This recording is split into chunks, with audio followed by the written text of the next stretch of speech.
We track storms to alert you first. This is KIMT Storm Team 3, weather coverage you can count on. All right, let's get to your forecast now with meteorologist Sarah Knox.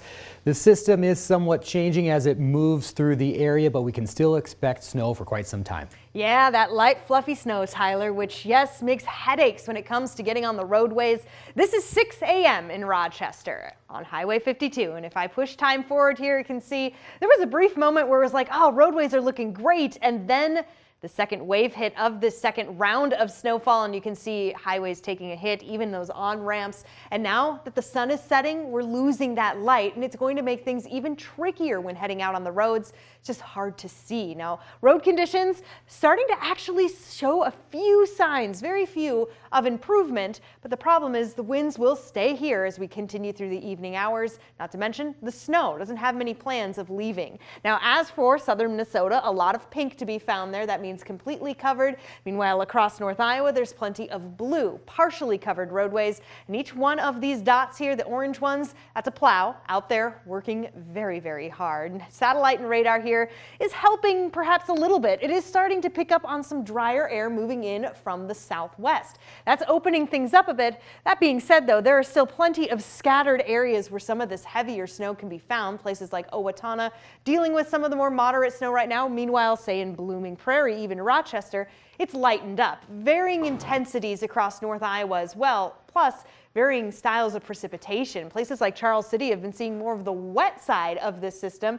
Meanwhile, in Mason City, it's been kind of a mixture. So all of that, of course, is going to impact snow totals. But one other thing that could is going to be this dry air that we're tracking right now. It is starting to split things up, and it's something worth watching because it's very possible also the radar may be skipping out on some of that precipitation.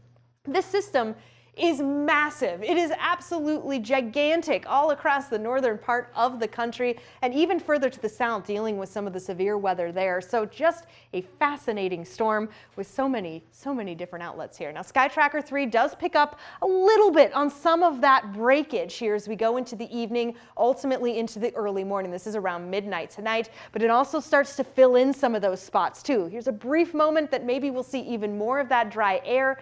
But Sky Tracker then picks up on more of that snowfall here as we get into Thursday morning. Most of this will not be moving out until we get later into the morning. This is around 8 a.m. So 8 to 10 a.m. we should be seeing this snow finally making its way out, and the winds calming down too. Peak wind gusts 36 miles per hour in Rochester, 37 in Charles City. So a lot of us have been approaching that 40-mile-per-hour wind gust mark here as we've gone throughout the day. Difference between Rochester and Charles City is that Rochester seeing the light fluffy snow blowing around, Charles City seeing more of that possibility for some power outages. A little bit of that ice maybe starting to move onto surfaces, blowing it around could cause some breakages. Now, as for the final snowfall forecast, we are still looking at around 14 to 20 or more inches of snow, and then it gets a little bit trickier as we head further to the south, and that is because of that chance that we still see some more sleet, a little bit more of that wintry mixture moved in.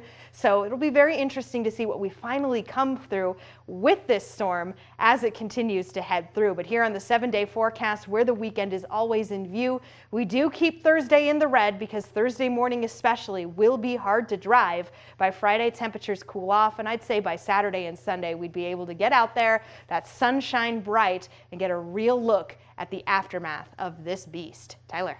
All right, Sarah, thank you.